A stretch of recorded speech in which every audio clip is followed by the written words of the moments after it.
Two streaks are broken in an episode that sees old suspicions resurface and Colin's first day as a traitor. Barely into his first few minutes as a traitor, and Colin and Brooke needed to decide who they were going to eliminate next. Julia, Justine, and Kings were Brooke and Colin's choices. You could easily make a case for any of them, but Justine was the best option given that Julia and Kings suspect each other, with Kings actually voting for Julia in the past. Justine wasn't someone whose name was in the mix for banishment, plus she was a pretty observant faithful. Their eventual choice for the next murdered faithful was Justine. In my video about the previous episode, I had questioned why the faithfuls hadn't scrutinised Brooke yet. This episode saw some questions being asked, though they really didn't go that far.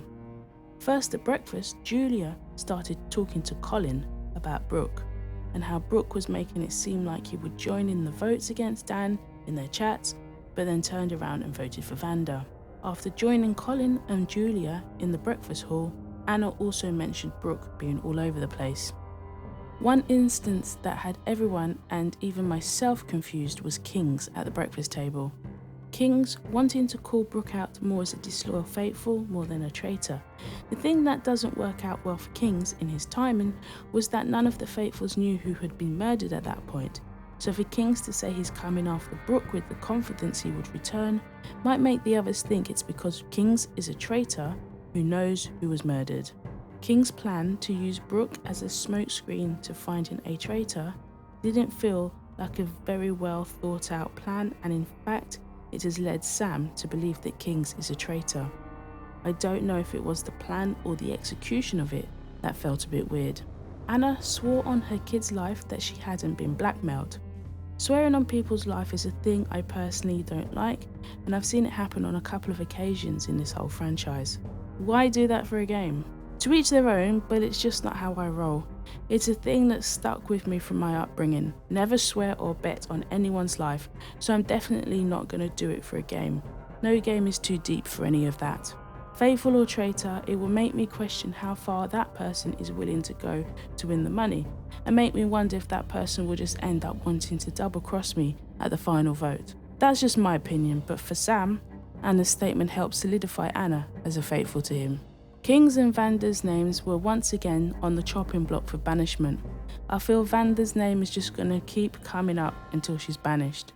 It's funny how some of the same people have gone from thinking Vanda has been a traitor for a while to Vanda is the traitor who was just recently blackmailed.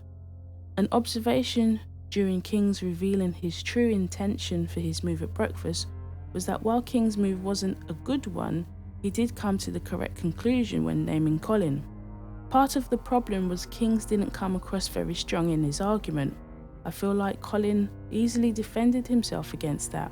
I wouldn't be surprised if Kings was once again one of the main candidates for banishment. He did himself no favours, and with Vanda gone, he would be the next logical vote for a couple of the faithfuls.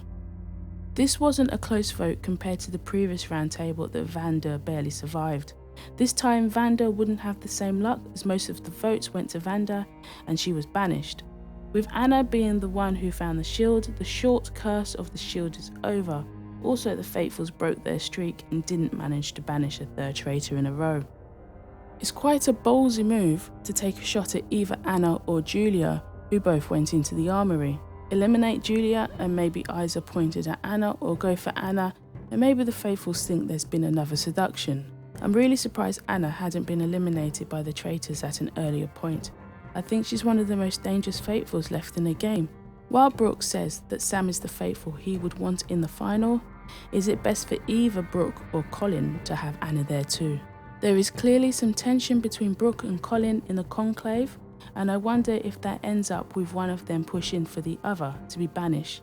They have the opportunity to derail each other's game, but the question is, will one of them betray the other?